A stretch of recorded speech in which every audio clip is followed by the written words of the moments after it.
আচ্ছা হাতটা আসছে কি ওর হলো ওজন বাড়ে না ঠিক না? হ্যাঁ খাওয়া দাওয়া তো ঠিক আছে তা ওজন বাড়ে না। খাওয়া কিন্তু এই করে না মানে এখন গল্প না গল্প না দেখেন না সময় কোন বাবুর অনেক মারই থাকে কমপ্লেইন থাকে কি বাচ্চার ওজন বাড়তেছে না ঠিক আছে। এখন ওজন বাড়তেছে না ফার্স্টে আমাদের দেখতে হবে বাচ্চার খাবারের অভ্যাস ঠিক আছে কিনা। অনেক বাচ্চা আছে যে এই বয়সে যেসব বাচ্চা দেখা যায় যে মা সুষম খাবার দেয় না। সুষম খাবারের মেইন হলো কি দেখা যাচ্ছে যে সুজি খাওয়ায় মানে অনেক মাই দেখা যায় সুজি খাওয়ায়। তো সুজিতে হলো শুধু কার্বোহাইড্রেট থাকে এতে আমার খাবারের যে ওর ক্ষুধা ওই ক্ষুধাটা মরে যায় কিন্তু খাবারের তেমন কোনো ওর স্বাস্থ্যগত কোনো উপকার হয় না। কারণ এখানে কোনো ভিটামিন থাকে না এখানে কোনো প্রোটিন থাকে না। হ্যাঁ তো বাবু ওর তো সুজি খাওয়ার না ওর সুজি খাওয়া না কিন্তু ওর যেহেতু মোটামুটি খাবার ঠিক আছে তো ওর দেখতে হবে অন্য কোনো সিস্টেমিক কোনো সমস্যা আছে কিনা। তো ওর একটা হলো বাথরুম কষা হয় বাথরুম কষা হয় প্রতিদিন করে জি প্রতিদিন করে না হ্যাঁ কিন্তু প্রতিদিন করে আবার দুই পর মানে রেগুলার করে পরে একদিন এখন যখন কনস্টিপেশন আমরা বলি যে কনস্টিপেশন থাকলে কি হয় বাচ্চা যখন কনস্টিপেশন ওর পেটটা কিন্তু ফুলে আছে পেটে হাত দিয়ে বোঝা যাচ্ছে পেটের মধ্যে গ্যাস ভরে আছে তারপরে আপনার বাথরুম ক্লিয়ার হয় না ঠিক আছে। তো ওর যখন দেখা যাবে কি বাথরুম ক্লিয়ার হবে না তখন কি হবে খিদার ওরকম রুচি থাকবে না খিদা লাগবে না। কারণ আপনার আমার যদি বাথরুম ক্লিয়ার নয় তখন কি ভালো লাগে খাইতে ইচ্ছে করে তাহলে ওর একই অবস্থা হয়েছে ওর বাথরুম ক্লিয়ার হয় না এজন্য ওর খাওয়ার ওই অভ্যাসটা হয় মানে খাওয়ার যে খাওয়ার যে চাহিদা আসবে সেটা হয় না।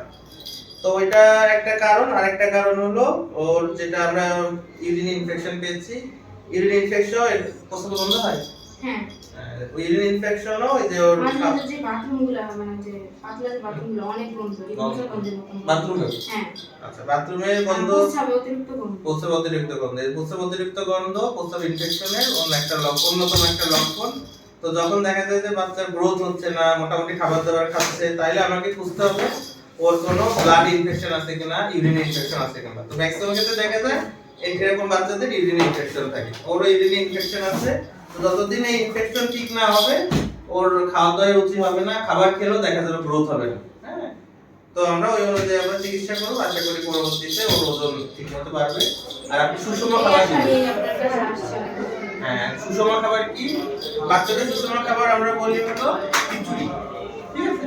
কারণ খিচুড়ির মধ্যে কি থাকে ভাত থাকে ভাতে কার্বোহাইড্রেট ডাল থাকে ডালে প্রোটিন থাকে। কিসের ডাল দিয়েছেন আপনি যে কোনো ডাল দিন মসুর ডাল হ্যাঁ মুগের ডাল মসুর ডাল যে কোনো ডাল দিয়ে দিতে পারেন মসুর ডালটা ভালো মসুর ডালটা ভালো। আর হলো আপনি এর মধ্যে একটু শাকসবজি দিয়ে দিতে পারেন তাহলে ভিটামিনের চাহিদাটাও মিটে গেল ঠিক আছে। ডিম দেবেন প্রতিদিন ডিম খায় হ্যাঁ তাহলে ডিম খেলে কি হবে ও স্নেহ মানে যেটা বলি আমরা প্রোটিনের পরে ডিম তো খায় যে কয়েকটা ডিম খায় ডিম খায় ওই ডিম প্রতিদিন একটা করে খাওয়ান আর ওর ইনফেকশনটা ঠিক হলে ওইটা হয়ে যাবে ভালো হয়ে যাবে। আর তুমি ওষুধ এখনো খাইছে না বয়স কত এই যে 1 বছর আচ্ছা 1 বছর তাহলে কোনো ক্রিমি দেখেছেন দেখা যায় বাথরুমের সাথে হ্যাঁ একবার দেখছিলাম এখন এখানে ক্রিমির ওষুধ আমরা কখন খাওয়াবো আমরা সাধারণত 2 বছরের আগে ক্রিমির ওষুধ দেই না। 2 বছর অনেক সময় আমরা 5-15 মাসের পরেও ইউজ করি কিন্তু কখনো 15 মাসের আগে আমরা নরমালি দেই না। কিন্তু যদি দেখা যায় যে ওর ক্রিমির ইনফেকশন হচ্ছে পাছা মানে চুলকাচ্ছে বা আপনি ক্রিমি দেখতে পাচ্ছেন তখন আপনি ক্রিমির ওষুধ দিতে পারবেন। একটা দেখছিলাম আর দেখিনি আর দেখেন তো যেহেতু গ্রোথ হচ্ছে না ক্রিমির একটা সমস্যা হতে পারে আমরা এখনই ক্রিমির ওষুধ দিব না আর 1 মাস পরে দিব ঠিক আছে। ক্রিমির আছে আচ্ছা ওর ক্রিমির ইনফেকশন আছে তো আশা করি এইসব জিনিসগুলো ঠিক করতে পারলে ওর পেট বাড়বে সবই ঠিক হবে। হ্যাঁ আমি ওষুধ দিয়ে দিচ্ছি বাকিটা আশা করি ঠিক হয়ে যাবে।